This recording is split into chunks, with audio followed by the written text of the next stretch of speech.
Water.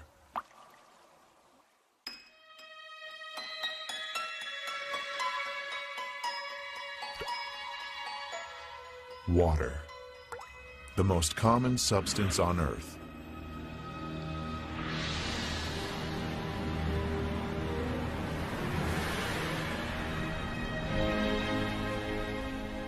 It is with us every moment of our lives.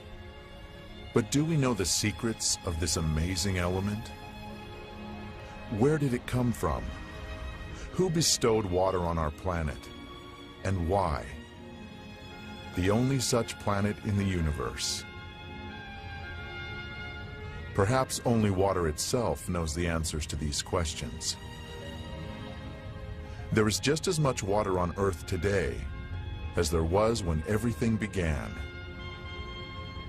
When the world was born and acquired the shape and sensations we know so well.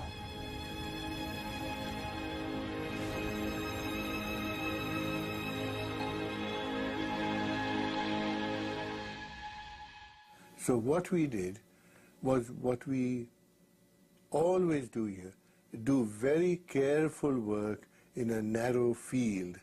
So we said, let us focus on water, but we will look at it from many angles. In the Holy Scripture, water is more than simply a physical substance. It is a certain concept, and that concept is connected in a special way with the idea of life.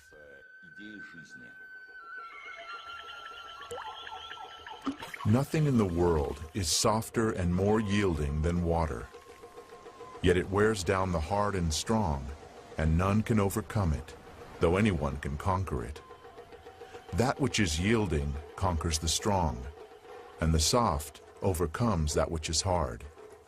Everyone knows this, but no one dares to live by it.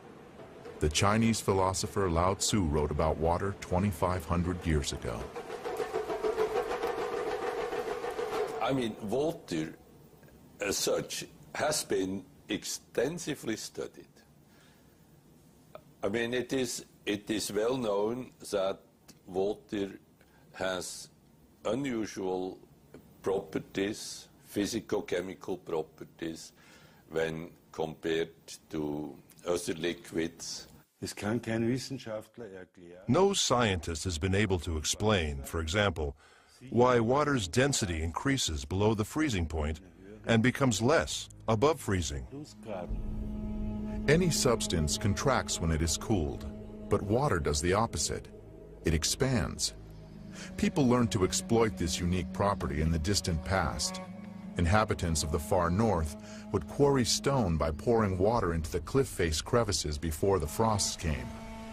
In the south, people pounded wooden wedges into cracks in the rock and then doused them with water. As they swelled, the wedges would break the stone. Much later, scientists established that water in pores and capillaries is capable of creating enormous levels of pressure.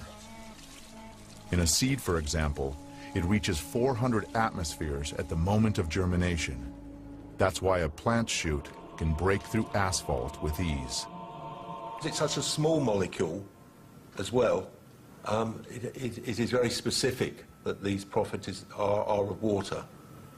And you won't find other molecules that have all of the similar anomalies. Even if a single one of these anomalies were missing, life itself would not exist on the planet. Every one of water's properties is unique, and they do not easily fit into the generally accepted laws of physics. Science has not yet been able to answer the question of why water is the only substance on the planet that can exist in 3 states: liquid, solid, and gaseous. Why does water have the highest surface tension of all liquids? Why is it the most powerful solvent on Earth? And how, in defiance of the Earth's gravity, is water able to rise through the trunks of gigantic trees against tens of atmospheres of pressure?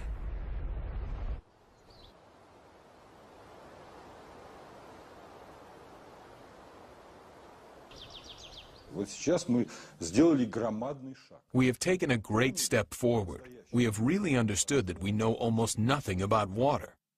Therefore, it is a great step because this realization is followed by the desire to find something out. Southeast Asia. The year is 1956.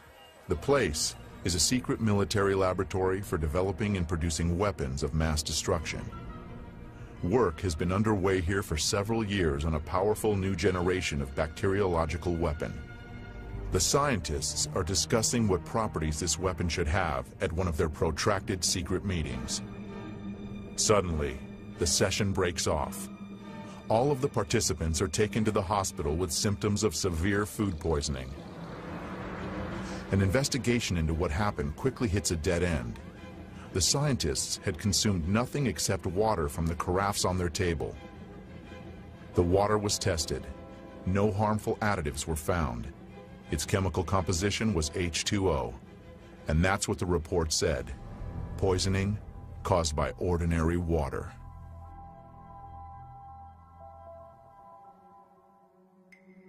"20 years later, a fantastic hypothesis was put forward. A hypothesis that could explain water's unpredictable behavior. Water has memory. Experiments done in many countries around the world have shown that water receives and makes an imprint of any outside influence, remembering everything that occurs in the space that surrounds it. Any substance coming into contact with water leaves a trace in the water. Had our ancestors guessed this when they used silver vessels to turn ordinary water into healing water? It is today the best antibiotic that is made, as good in Afghanistan and Iraq. The American army uses this water, 1 atom per 100 million, to kill all the germs in a wound. So the President of the United States uses this water to keep infectious bugs from his hand. So I said, how can this water be? As it records information, water acquires new properties, yet its chemical composition remains unchanged. So their theory was the chemical composition of the water is important. Now the sensational news is that that is nonsense. The structure of water is much more important than the chemical composition. The structure of water means how its molecules are organized. We can see how water molecules join together into groups. These are called clusters. Scientists came up with the idea that these clusters work as memory cells of a certain sort, in which water records the whole history of its relationship with the world, as if on magnetic tape. People don't think when you turn on the light, the water is changing. When you turn on the electric field from the power lines, the water may change. So that is the direction of research. The water, of course, remains water, but its structure, like a nervous system, reacts to any irritation. Modern instruments have made it possible to record the fact that within each of water's memory cells, there are 440,000 information panels, each of which is responsible for its own type of interaction with the environment.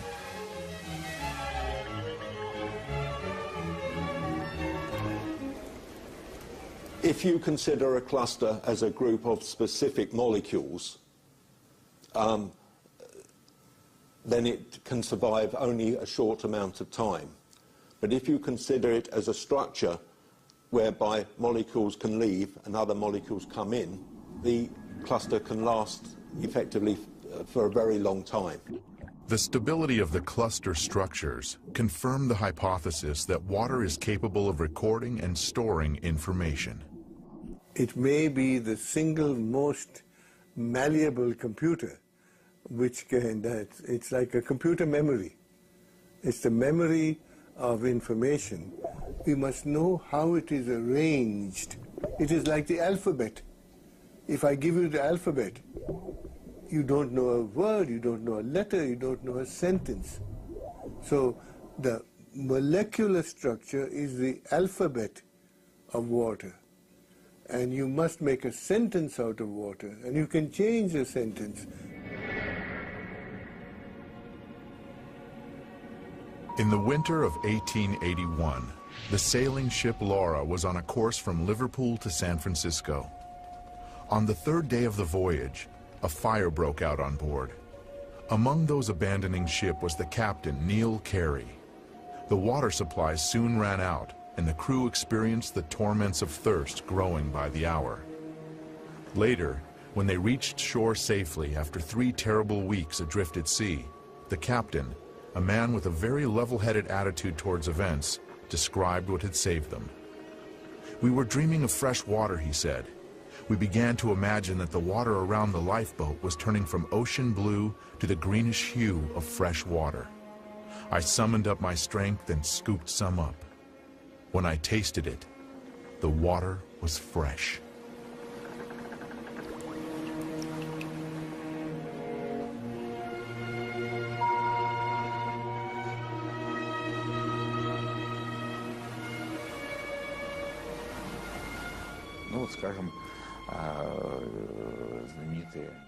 Well, take a famous event. When Jesus Christ turned water into wine. He didn't add some sugar or lactose, but he imparted an absolutely special property to the water. We have carried out many experiments on the effect that quite diverse factors have on samples of water. Magnetic fields, electrical fields, various objects, and also including a human presence and human emotions. And it became clear that positive and negative human emotions are the strongest element of influence. Professor Korotkov's laboratory has conducted numerous experiments on the effect of human emotions on water. A group of people were asked to project onto a flask of water in front of them very positive emotions like love, tenderness, and concern. Then, the flask was replaced with another one, and the people were asked to project emotions of a different type: fear, aggression, hatred. After this, measurements were taken on the samples. The water exhibited changes that were clearly in one direction or another. So love increases water's energy levels and stabilizes the water, while aggressive emotions reduce the energy and make radical changes in the water. I hope to show people through my research that water has a memory of its own. Dr. Emoto's laboratory does research on water samples, which are subjected to various forms of outside influence. The impressions made upon the water are recorded by swiftly freezing it in a cryogenic chamber. This is what water heated in a microwave oven looks like. This is the effect of a mobile telephone. Somebody said thank you to this water. Excuse me. You disgust me.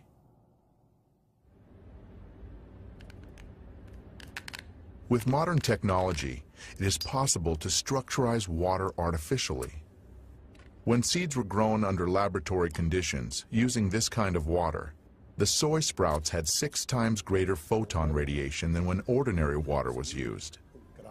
Using structurized water makes vegetables ripen faster and increases the amount of useful microelements and vegetable proteins several-fold.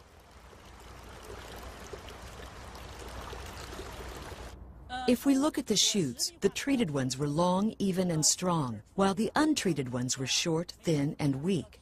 If we look at the plants today, those from the selected seeds have all ripened, but the ones from non-selected seeds have not. We have to say that using structurized water really does affect the growth of vegetables and fruits. For the purposes of irrigation, 20% less of this type of water is needed than when using ordinary water. No fertilizer was added to the soil or the water.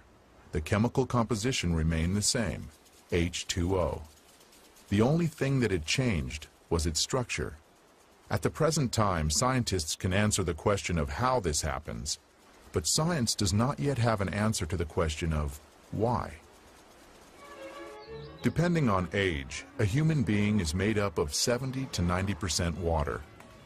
An adult drinks approximately 2.5 liters of water each day in order to sustain his normal life functions. Another 1.5 liters is absorbed through the skin during bathing or showering. Water makes a long and difficult journey before arriving in our homes. It used to be common knowledge that a settlement could only occur where there was a natural source of water. Today, whether or not there is water in a place is of no importance, because we transport water for thousands of miles using high pressure.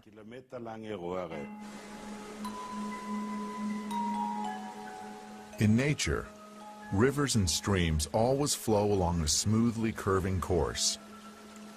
But any water supply system has multiple right-angle turns.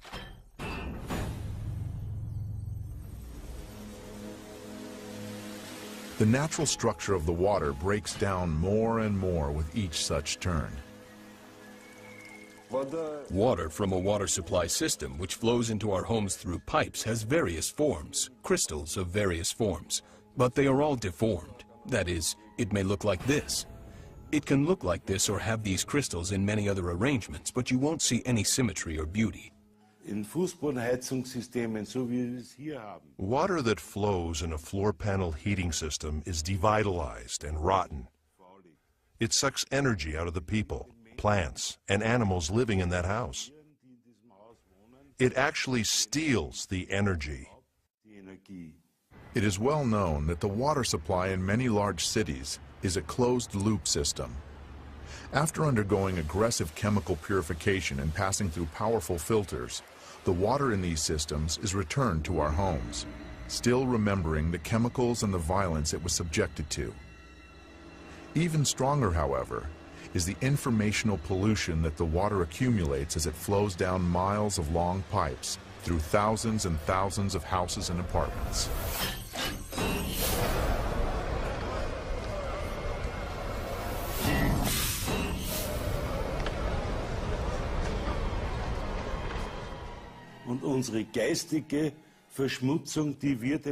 We pollute water spiritually, and this happens on a huge scale. Why? The water adopts all of the hatred, all of the malice, the stress. The water is almost dead by the time it enters our body.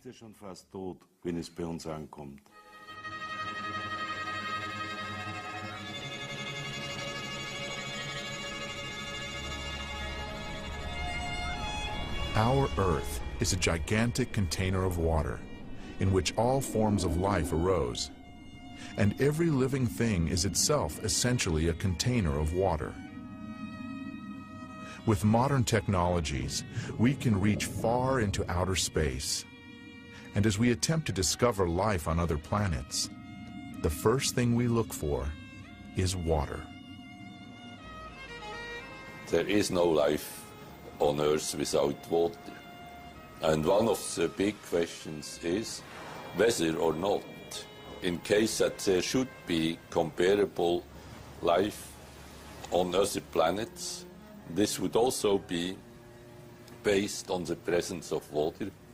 There is strong belief that the first living organisms were in the water, and only much, much later did organisms develop that could live outside of the water. I don't think that this is at all a coincidence. It is absolutely no accident that the opening lines of the Bible mention water, where it talks about the creation of the world, of life, and of man. It has to do with water first and foremost. Like sculptures that have not yet been created are present in a piece of clay, so the images of all future living organisms were present in the water. Water merely brought to life a pre-existing conception, but for any process to begin, requires an impulse.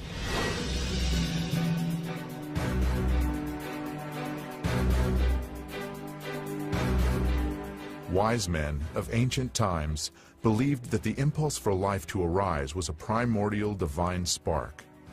This spark imprinted in the water the sequence of future development. The entire course of evolution provides evidence of this.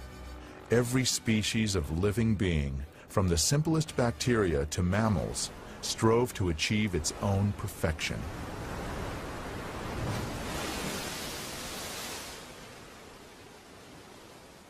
Science most likely will never find out the exact process by which Adam was created, what went with what, and in what proportions. But the Quran, for example, says that water played a part in this by the will of God. I think that scientists should look more closely at how water interacts with their molecules. At a molecular level, it creates the structure of DNA. We wouldn't have the DNA helix without water.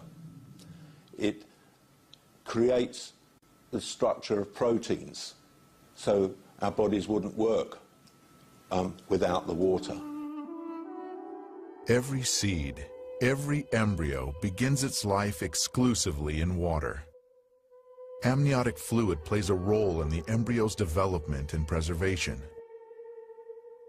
It is the surrounding water, like a universal computer, that reveals any biological program, and thus water is also the only thing that can change it.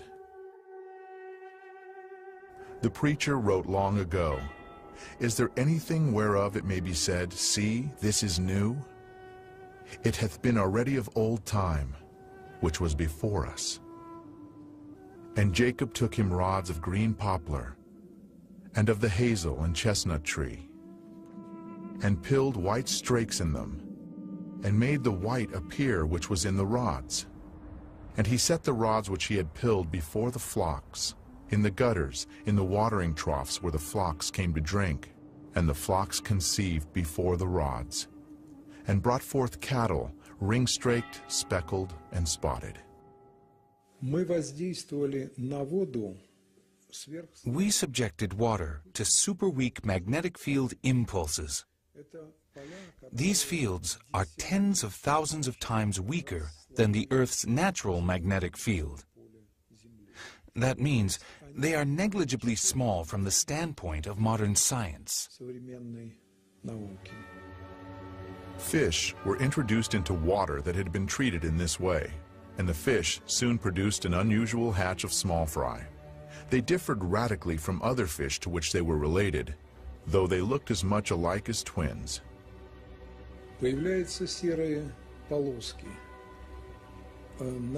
Gray stripes appear on the belly of all these males at once, along with colored spots, which had not been observed previously. These are called phenotype changes, and it is of fundamental importance that these changes appear not just in some of the treated fish, but in all of them at the same time.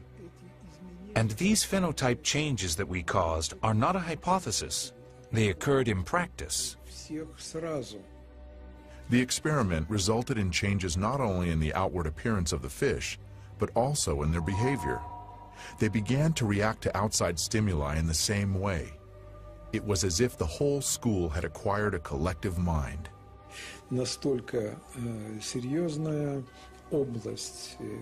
A whole important area of problems came up, which had not been studied whatsoever. Therefore, it was decided that it would suffice to establish even just the fact that behavior could change the form of animals using only water, which fact, in and of itself, is very significant. If water has such a strong effect, that is, we shouldn't make it public without thoroughly studying this.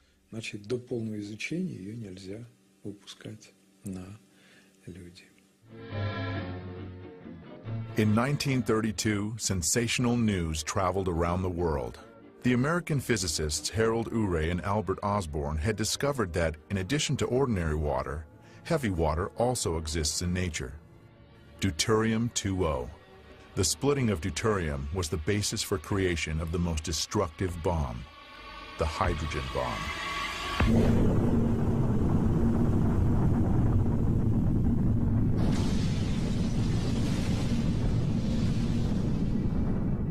Now, everybody knows very well what radioactive radiation can cause, but it turns out that there are other even more awesome effects.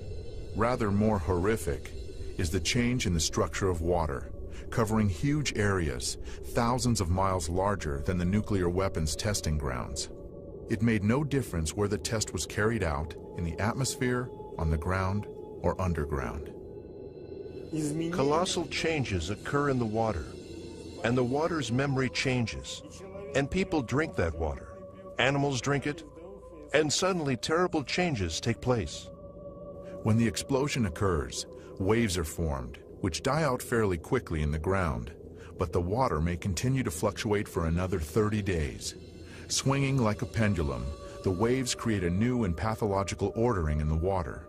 It has been noted that the number of suicides rises abruptly after such tests. By a factor of 2, 2.5, 3. Medical experts had absolutely no explanation for this, but we could understand it. We showed the brain is made of water, about 85%. So these changes take place in the brain, and a conflict between the water structures arises. The bioplasm of the brain is disrupted, and the result is that the person is deprived even of such an extremely important incentive as the drive to live. In ancient legends, the hero would always be sent to fetch dead water in a place from which there is no return.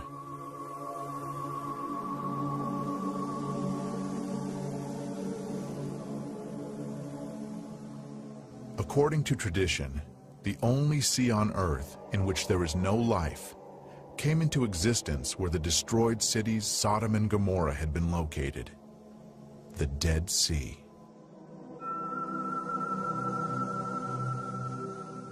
There really is no such thing as dead water. Water gives life. It always has this original vitality. It may be used more correctly or less correctly, but it is always positive.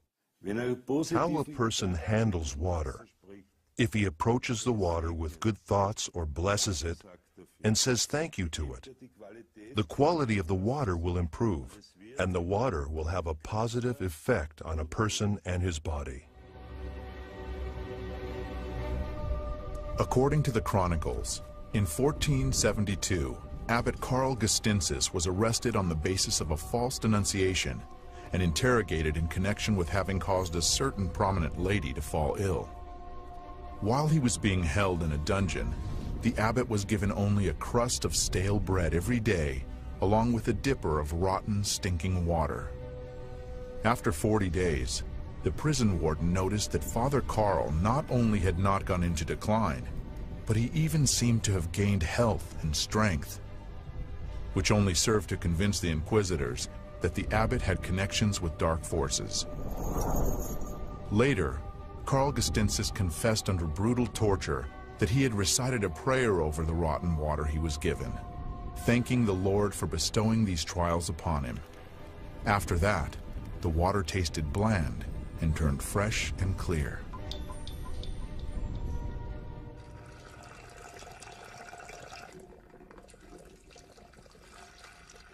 We have 2 containers of emulsified crude oil, which is a byproduct of oil production, a stable combination of water and oil, which remain bound in this state for years. The test sample is irradiated. The element will treat 1 container for 7 days, making the water molecules lessen their contact with the oil molecules. After 4 days, we compare the test sample and the control. The water has separated from the oil. At the boundary between the water and oil phases, there are crater-like formations. This means that the separation process is continuing. The fields we use to influence the water are comparable in intensity with the electromagnetic field of the human heart. On the 7th day of treatment, the experiment is finished. The water has completely separated from the oil.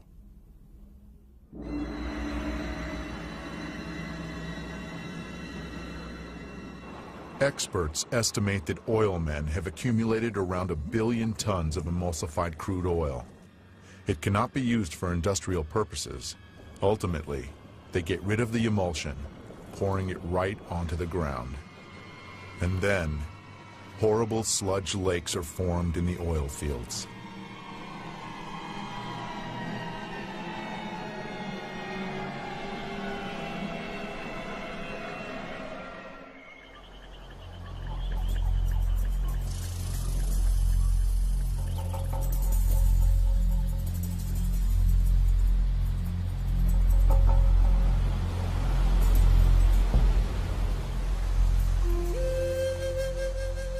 In the language of the Pemon Indian tribe in Venezuela, Roraima is translated as the mother of all waters. A group of Russian biophysicists set out for this destination in January 2005 to collect a unique sample of water, which scientists say has never been in direct contact with human beings. Such water exists in only one place on Earth, in Venezuela.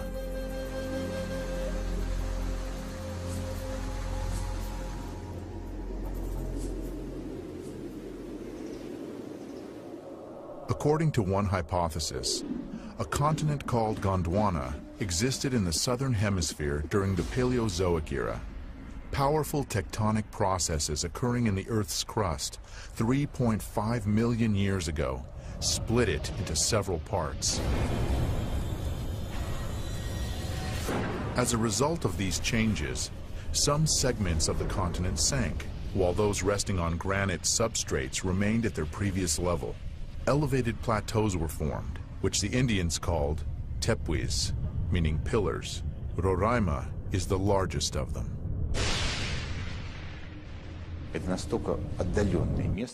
It's a really remote place, very hard to get to. 3 days of travel through the savannah and then the jungles. Then you climb an 800-meter wall. It takes a certain amount of enthusiasm. Therefore, we can say that the water we have there is in a unique, virgin state.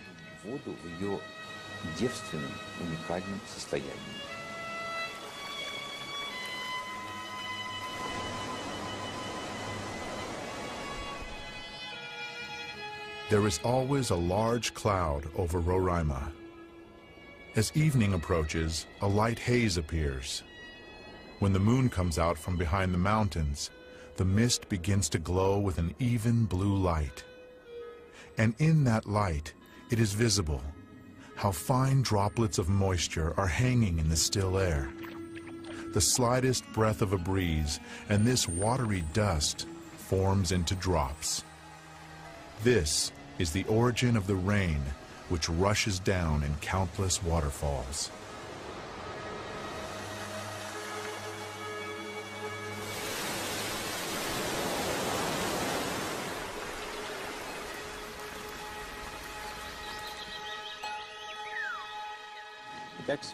So today is January 30th, 2005.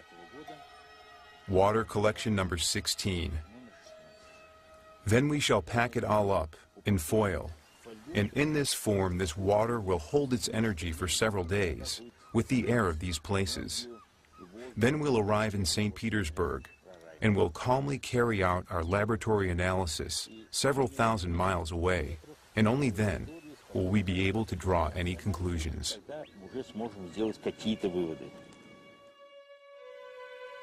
Professor Korotkov's laboratory has developed an instrument that can determine the energetics of water. It works on the basis of the Kirlian effect. Everything that enters a strong electromagnetic field begins to emit light. The greater energy the object possesses, the brighter it shines. The water from Venezuela was compared with ordinary drinking water. We can say that this water is not double, not triple, but it is 40,000 times more active. So these are really two fundamentally different substances. And water of this type, this water, which immediately activates the body, it activates the whole system. That's why there, where the Indians, despite the deprivation in which they live very long lives and are very happy. They absolutely do not want civilization to come to them.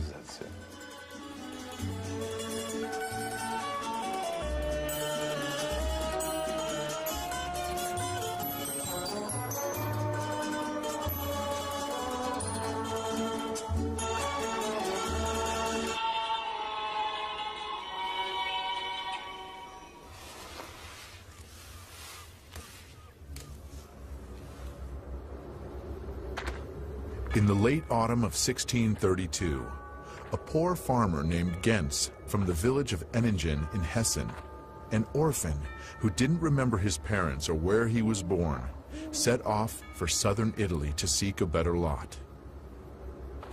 His route ran through the city of Waldshut am Rhein in the eparchy of Constance. Suddenly, Gens was literally stabbed by the feeling that these places were very directly related to him. It was as if the shepherd's legs led him where he should go, which was into a grove. Entering it, Gens looked around. Not far away, a spring was coming right out of the ground. The young man approached it, bent down, and drank the water. Many years later, he told his grandchildren the story of how the water had given him back his memory, so that he recollected these places, and his father and mother, and the house in which he was born.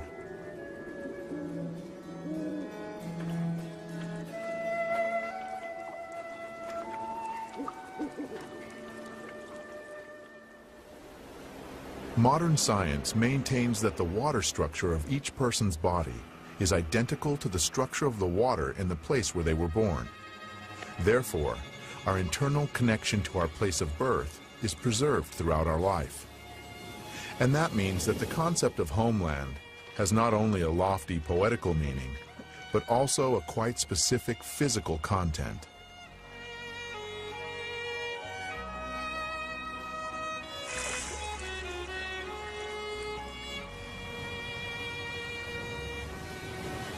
Nowhere in the world is water the same. Breaking its way to the surface through minerals and ores, water assimilates the vibrations of the soil and information about its specific biological and energetic features.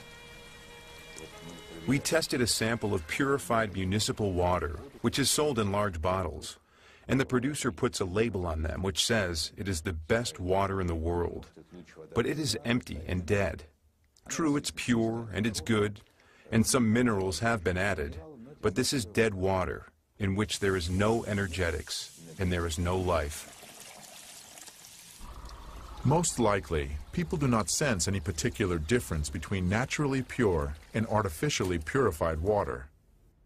But any animal will always choose water from a spring, because this water is loaded with natural energies.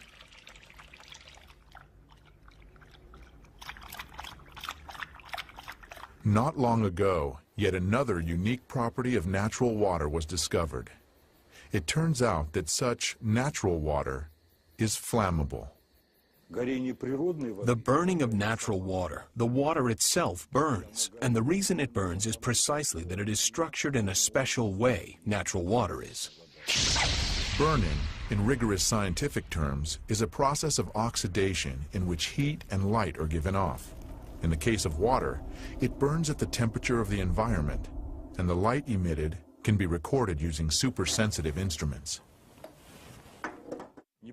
In burning, you have oxygen being continuously activated, and some organic matter is continuously burning. So the burning of water is a process that happens over an extended period of time, because if it were a process that happened more quickly, then it would have already burned up all the water on Earth. On June 30th, 1940, a note was tossed into the Soviet embassy in Germany. Its author requested to be contacted immediately. If this does not happen, my work with Heydrich will go to waste, wrote Agent Willy Lechman, codenamed Breitenbach. He hastened to report on secret testing facilities and work being done on making synthetic gasoline from brown coal using water. Back in 1913, Kaiser Wilhelm had ordered Franz Fischer, a leading chemist, to make sure Germany had liquid fuel supplies. Not having its own oil could put Germany in a weak position in the impending war. By 1941, German scientists had succeeded in obtaining fuel by hydrogenating coal. This fuel, however, was 10 to 12 times more expensive than natural fuel refined from oil, and it was of such poor quality that it badly damaged the military vehicles in which it was used. After the war, these efforts to produce fuel using water were abandoned as futile.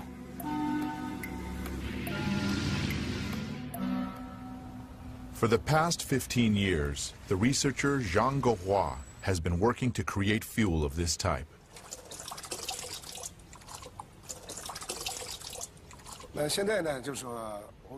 Now we shall demonstrate for everyone the process of preparing emulsified diesel fuel and show its two aspects. One aspect is increased energy, and the other is reduction of exhaust gases. This is fuel taken from an automobile. Structurized water. If we take the proportions, it is 79% diesel fuel, 20% water, and 1% emulsifying agent. What was added here is water. Zhang shows us that what is added to the fuel really is water. Now we shall add the 1% emulsifying agent. An emulsified solution resembling milk forms immediately. We pour the emulsified fuel into the car and use it for propulsion. Measured over the long term, there was a 5% increase in power, with over 20% fuel economy. Our government views this as very important.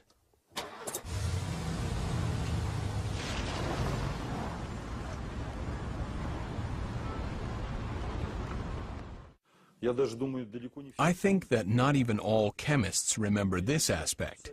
If you take gasoline and completely dry it out, it always contains some quantity of water. And if you give it a special treatment to remove all of the water from the gasoline will not burn.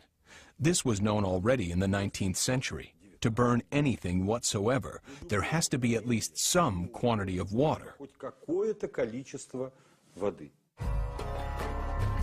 Water has a direct effect on our brains.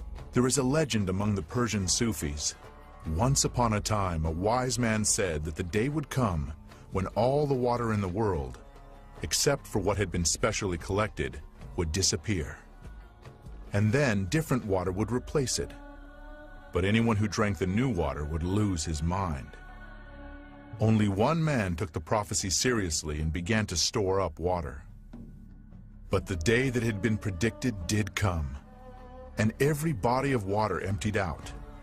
The man who had listened to the wise man drank water from his supply. And then the bodies of water and wells filled up with water again.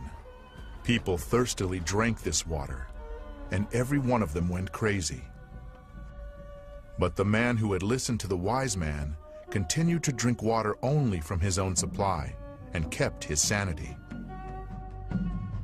And he was the only sane person left among the madmen, and therefore he was called crazy. And then he poured his reserves of real water, the old water, onto the ground, and he drank the new water and lost his mind.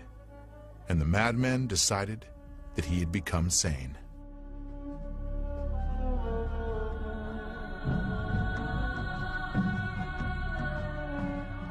A major part of our brains are water.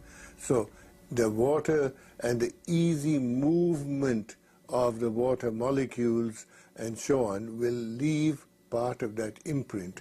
So yes, to some extent, the water is implicated in the patterning of the information in the brain.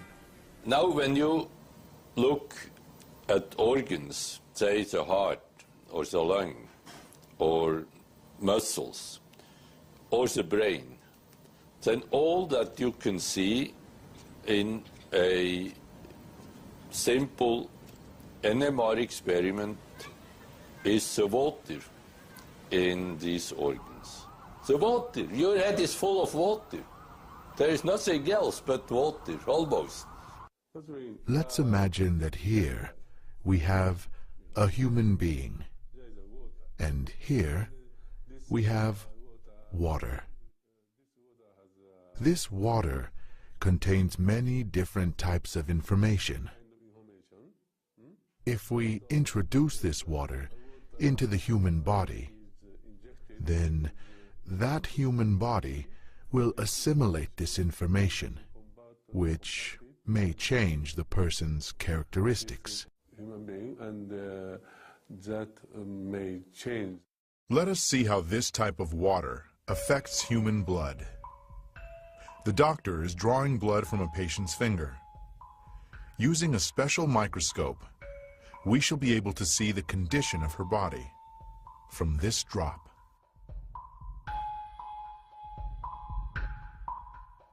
These are red blood cells, and they've lost their electrical charge, so they're all stuck together in a formation called a rouleau. Here's a huge symplast. Symplasts are associated with heart disease and arthritis and lung disease and many other conditions that could be coming in the future. The doctor asks the patient to drink a small amount of structured water. After 12 minutes, the doctor again draws blood from the patient and studies it. So you can see that the cells then become buoyant, they become slippery, and they have their electrical charge, so they repel each other. That allows them to carry oxygen, and it means that we're changing the pH of the blood back to an aerobic environment rather than an anaerobic environment. I think that's utterly amazing that just drinking water could do that. Traditional Eastern medicine has been based for many centuries on the vibrations and resonance of the body's water content. The pulse indicates if the resonance tone is right. It is believed that the pulse may be strong, weak, cold, or hot. On the basis of this, an experienced physician carries out a kind of energy scan of the body, makes a diagnosis, and prescribes treatment. We do not heal with water because a person, the human body, is water. The person simply reads the mantras or prayers in order to correct the bad water he has inside. How this hidden effect works is not known. In all of the world's religions, Christianity, Islam, and Judaism, it is the practice to recite a prayer before taking food or to consecrate the food during major religious holidays. How often do we stop and think, what for? And how did the certainty arise in such dissimilar religions that this is the right thing to do? Why did something that science is only now trying to understand seem obvious to our ancestors? It turns out that the frequency of vibrations in the prayers of any religion uttered in any language is 8 Hertz, which corresponds to the frequency of the oscillations of the Earth's magnetic field.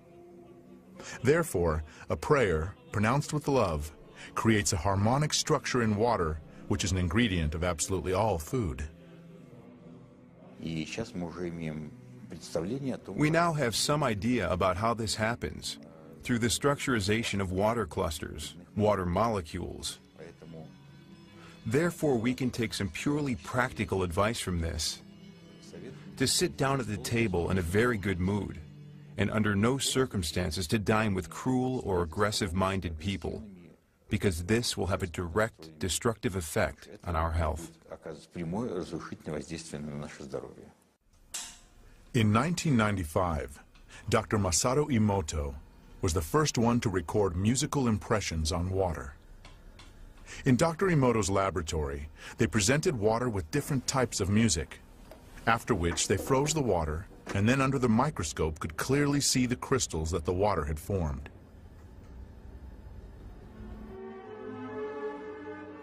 Here is what the music of Bach looks like.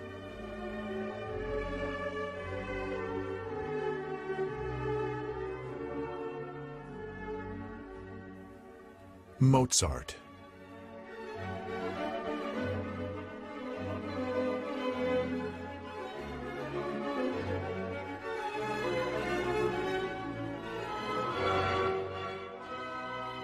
Beethoven.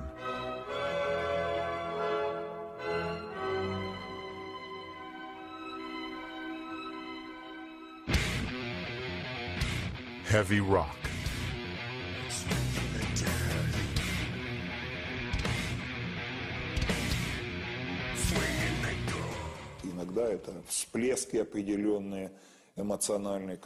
Sometimes it's just certain eruptions, emotional ones, which cause such absolutely negative results.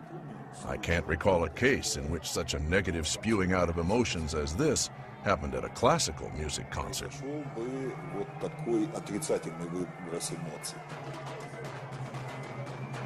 Experiments show that aggression causes a sharp change in water's memory. Such water can provoke an aggressive state in hitherto calm people.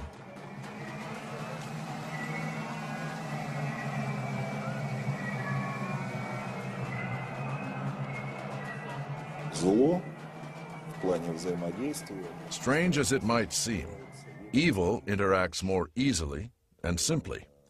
Apparently, this has to do with the sensitivities of human beings who always feel negative things more acutely.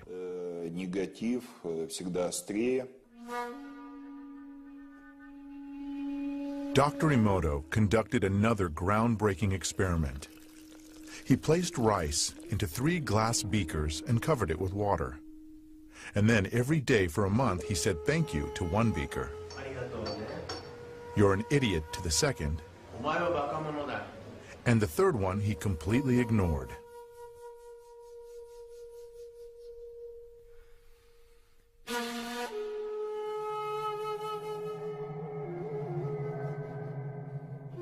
After 1 month, the rice that had been thanked began to ferment, giving off a strong, pleasant aroma.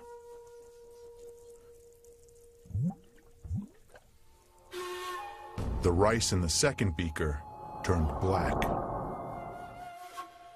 And the rice that was ignored began to rot. Dr. Emoto feels that this experiment provides an important lesson, especially with regard to how we treat children. We should take care of them, give them attention, and converse with them. Indifference does the greatest harm. It may not always be easy to do, and almost always it takes practice. Practical experience show that hatred, rage, and even annoyance not only exert a destructive influence on other people, but they also give feedback. Das beginnt geistig in Gedanken, wenn man negative Gedanken aussendet. Intellectually, at the level of thoughts, a person who sends negative thoughts is polluting his own water, of which his body is 75 to 90% composed, and giving it a negative charge. Dieses Wasser negativ belasten. Many laboratories around the world have repeatedly carried out an experiment that produces similar results. Water from a single container was divided into 2 portions. One part was subjected to an outside influence that changed the structure and properties of that water. The water in the second flask acquired the same structure and the same properties after a certain period of time, even if the 2 portions of water were a significant distance removed from each other. The water has very important photographic memory, we can say that, and also you can imprint it with very subtle energies, even from 10,000 kilometers. Does that mean that remote communication occurs between human beings, who are essentially structures composed of water?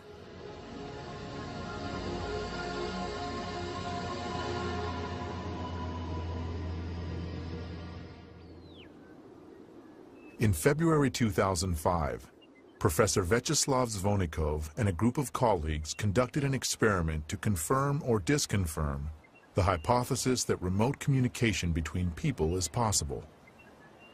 2 people are 10,000 miles apart. One is in Moscow, the other in South America near the city of Santa Elena. Here we have the virtual brain of the experiment's participants. During the 15 minutes before the experiment begins, there are no visible correlations. The least change in posture, pulse, or respiratory frequency is recorded. EKGs and EEGs are taken. Suddenly, the instruments register distinct changes. The two people separated by this enormous distance have somehow tuned themselves to the same wave. The instruments show synchronization of certain areas of their brains, of breathing patterns and pulses.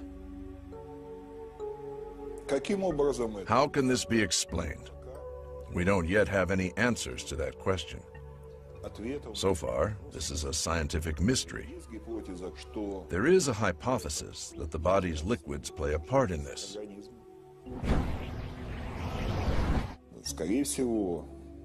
Most likely, and we do have a good deal of data to confirm this, liquids within the body also carry out a sort of information transmission function.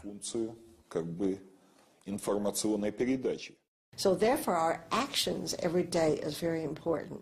And our actions are related to nature, to the whole cosmos. So what one does doesn't just affect themselves, it affects other people and it affects the whole universe. We studied water during solar eclipses and when Comet Schumacher-Levy was passing, in those periods of time. And it turned out that a tissue culture in water, when a solar eclipse is in the offing a week ahead of time before the eclipse, when everything is still far ahead, it already begins to fade. The water showed a direct connection to the event.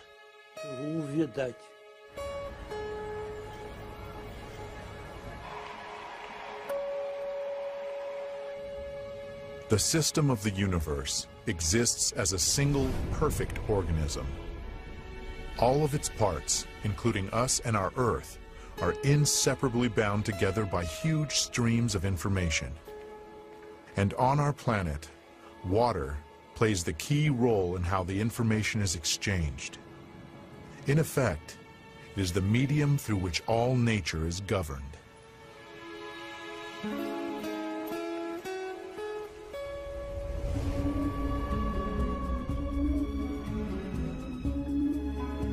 The Chinese chronicles tell about the Taoist hermit Shang Xun, who is known to have met repeatedly with Genghis Khan for lengthy conversations. Once, when the country was being ravaged by an unknown epidemic, the ruler of Beijing asked the hermit to protect the people. He prayed, and the sickness retreated. In reply to numerous expressions of gratitude, the hermit said, "Prayer is not a thing. All it requires is faith." Exactly. Exactly. Many people think that thought or intention, the word we use is intention, can be imprinted on the water. That is a possibility. Like prayer, if you go to Lourdes, is it prayer that is imprinted on the water? The Holy Scripture contains these marvelous words, "Nothing shall be impossible to him who believes. If ye have faith as a grain of mustard seed, ye shall say unto this mountain, Remove hence to yonder place, and it shall remove." Here the mountain is just a metaphor, of course, but it helps us understand the power of faith. All of mankind's sacred books contain stories about people who were able to create miracles because of their profound spiritual knowledge. Legend tells us that the sea parted before Moses because of his unflinching faith that the Lord would not abandon his people.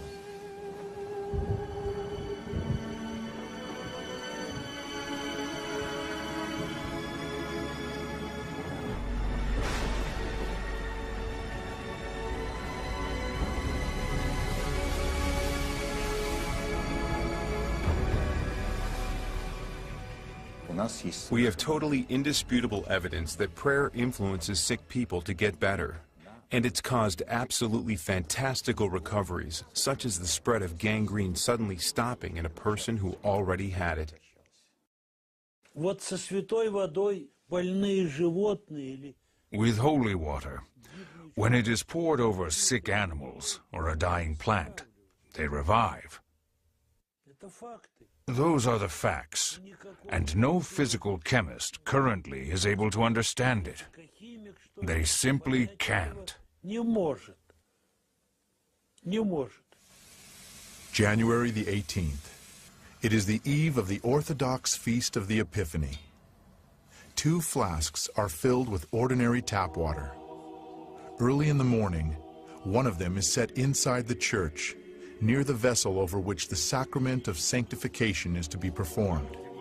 Every year on January 19th, the faithful and even non-believers hurry into churches to pick up some of the baptismal water.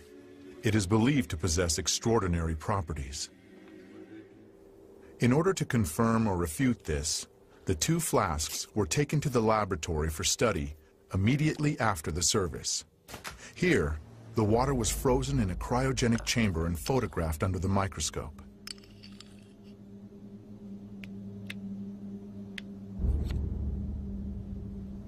The crystals of the tap water looked like a chaotic, diffused spot.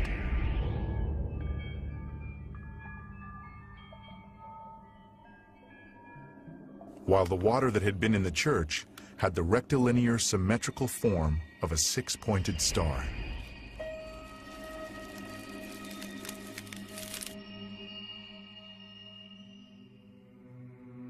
It is well known that holy water has a very powerful and stable structure. This water can pass its properties.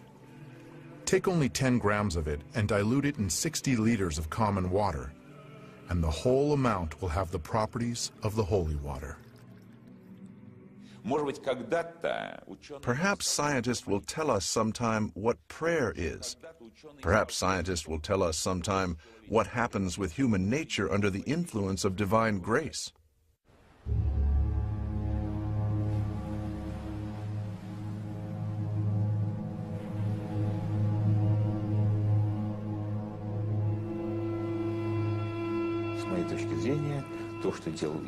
In my view, what Jesus did represented an informational influence on the water. He acted with his spirituality. He acted through higher spiritual powers. And it is now quite reasonable to imagine changing water in such a way that it would become fairly firm.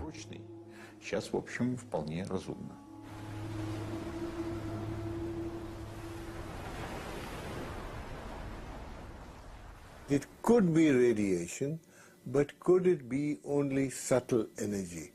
And we are very interested in how subtle energy can be detected by a material.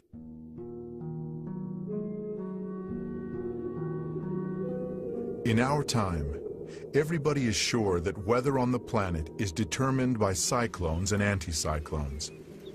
We accept the weatherman's daily forecasts as inevitable.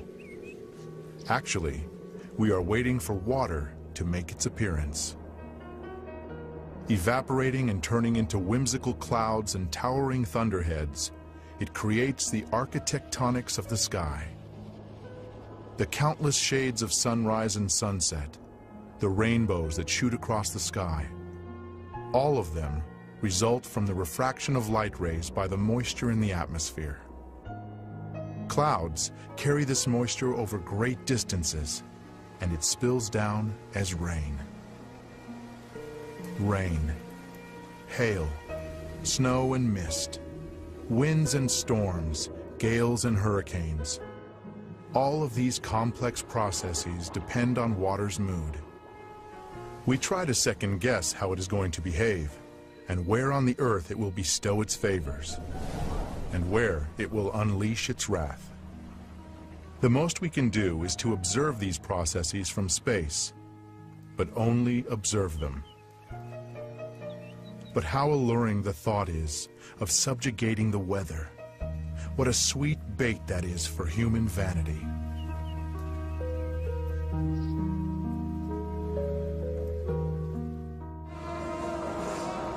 Many peoples have preserved the practice of influencing weather and atmospheric phenomena. These rituals are carefully passed down, unchanged, from generation to generation.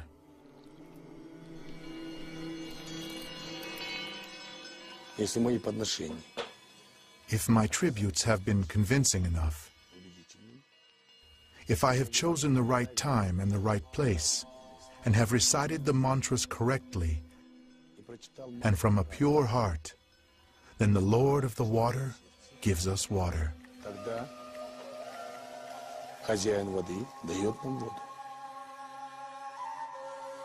We do not place much trust in actions which may be met with a smile these days.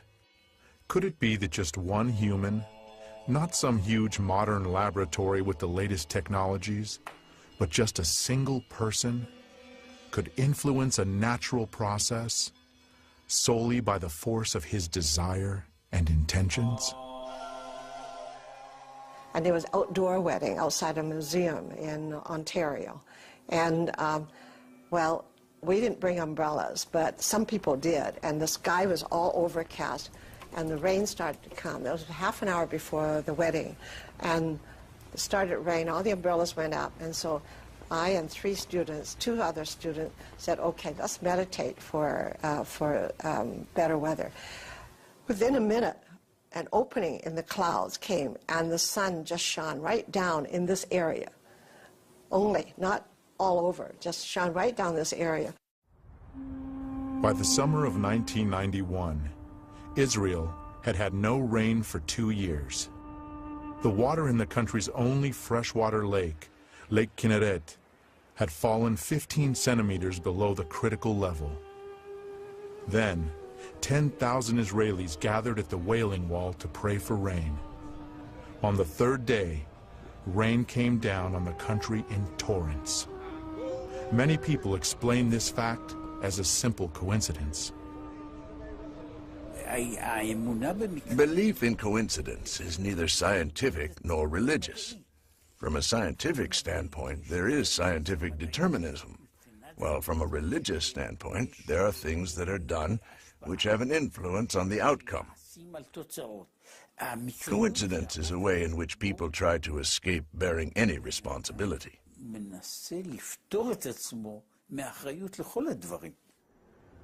Just as the cry of a bird in the mountains can cause a powerful avalanche, or the motion of a butterfly's wing can change the weather over an entire continent, likewise, people can launch global processes solely by the power of their thought. Und das ist keine Übertreibung, sondern jeder, der sich mit Chaostheorie beschäftigt, weiß das. And that is no exaggeration. Not a single scientist who is familiar with systems theory doubts that. It is entirely a question of waiting for a moment when the system is in a state of instability. In a phase of instability, the motion of thought alone is sufficient for the system to start to change. Und es kommt zum Wechsel eines ganzen Systems. I do not always see it.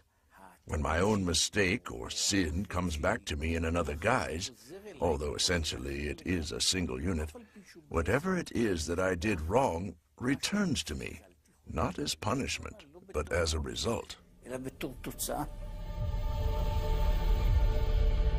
With all the abundance of water on the planet, less than 1% of it is available fresh water. This supply has been practically unchanged in the course of human history, while the population has been constantly growing. The world has never seen as many people as there are on the planet today, 6.5 billion. There would have been enough fresh water for everybody if it were not for the severe attack of the human civilization.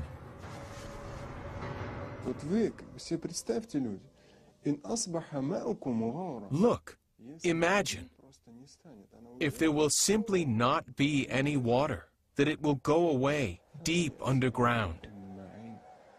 Who shall give you water, which will spout freely from the ground and be easy for you to reach?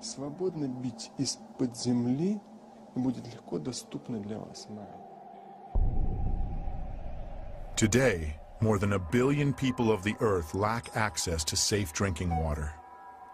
Over 5 million people, half of them children, die from this reason each year.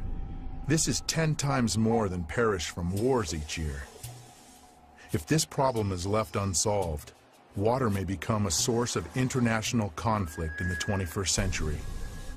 Already now, it is gradually attaining the status of a base resource, which is beginning to figure in the political dialogue among countries and peoples.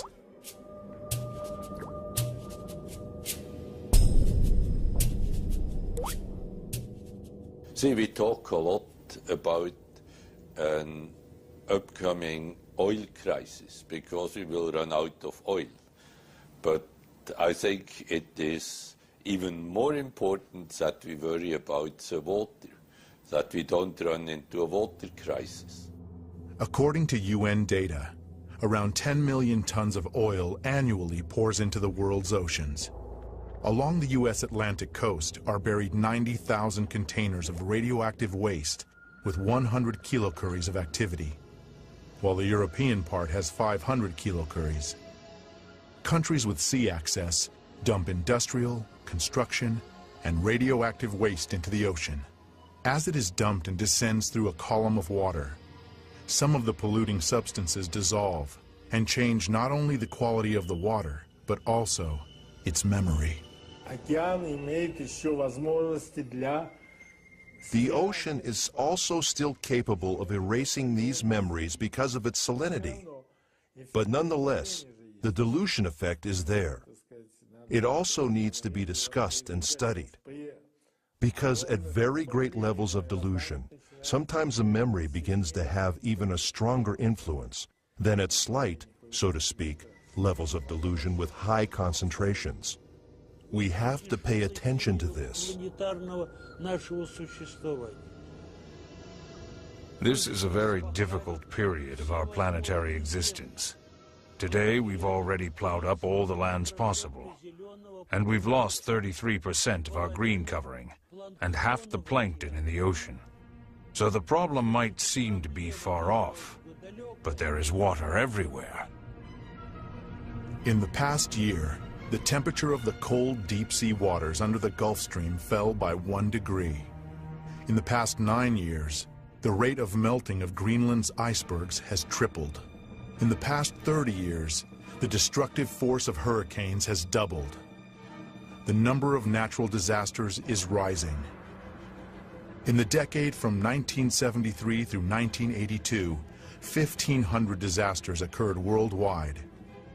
In 1983 to 1992, there were 3,500. In 1993 to 2002, there were 6,000. 226,000 people died or disappeared during the December 2004 tsunami in Southeast Asia, while 500,000 were left.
Если спросить сегодня простого человека на улице, if you ask the ordinary man on the street today whether or not man and human activity are to blame for the increased number of hurricanes on the planet and their increased destructive force, I think that every other person will say yes, this is a consequence of human activity. Это следствие человеческой деятельности. I think that what's happening in our world today all the tsunamis and the freak weathers everywhere, and the terrorism and the fear that is gripping us, all of the things that are happening is a result of unhealthy individual health. And it affects the other way too, okay? And also, I think it's a resultant of water being polluted. The phenomenon of structural memory enables water to take an impression of everything that happens around it and to connect all living systems together. And each one of us is a link in an endless chain of information transmission. But, in addition, each of us is also a source of information. Every one of our actions, a thought, an emotion, an uttered word, separates from us and becomes part of the overall energo-informational environment. Informational dirt is poisoning the water, accumulating layer by layer in its memory. If that process were to continue endlessly, the water could, in essence, lose its mind. But it is endowed with a self-cleansing capacity. This occurs at the moment of phase transition, when it vaporizes, and then condenses and falls as rain, or when it freezes and then melts.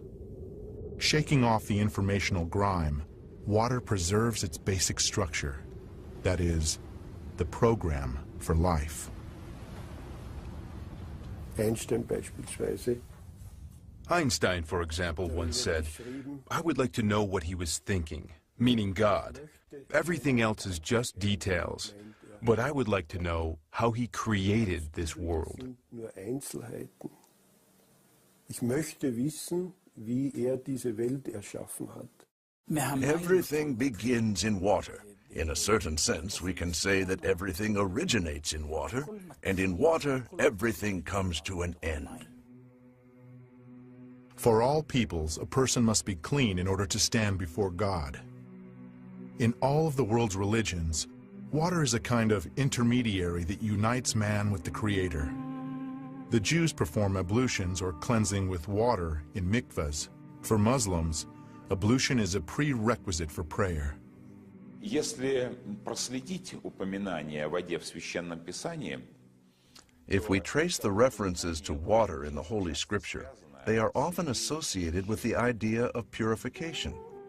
наиболее яркое это, конечно, This is most vivid, of course, in the narrative of the baptism of the Israelites in the River Jordan in the time of the prophet John, John the Baptist, the forerunner. John baptized with the baptism of repentance, and the image and symbol of people's repentance was immersion in the river. In the Christian church, there is the sacrament of baptism. First of all, why is it a sacrament? Because it remains ultimately hidden from us. What happens with a person at the moment of baptism? It is known that the divine energy, which in the language of the church we call grace, descends upon the person. которую мы на церковном языке называем благодатью, снисходит на человека.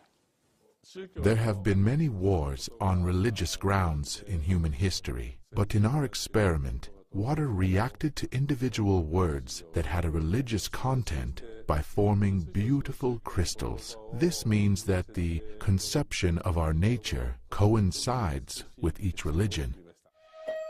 The Christian prayer.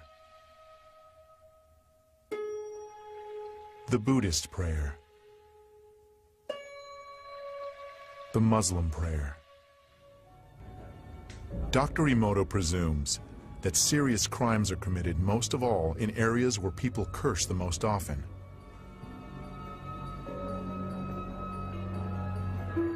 Idiot. I hate you. Laboratory containers of water were inscribed with hieroglyphs denoting words and the names of well-known people.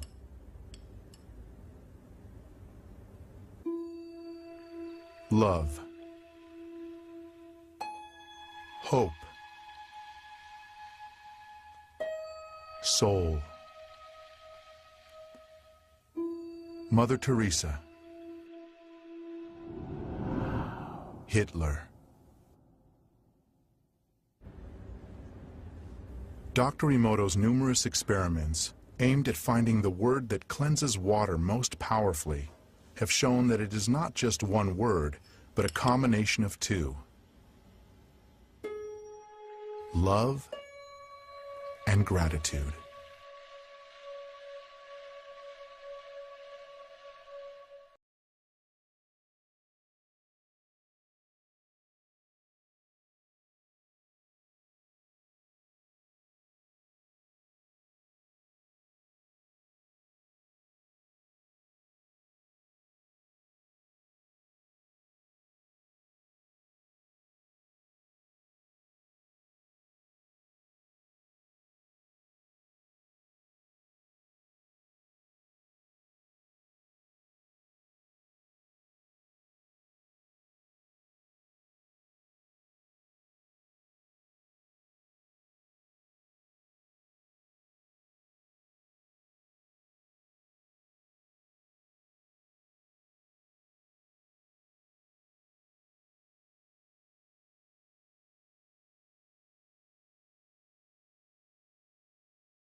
All of which exists, all its material manifestations. Each of us has an element from the water of the primeval ocean. Our every word is like a water drop, a medium of thought, a source of information. And we are all here to repay the Absolute.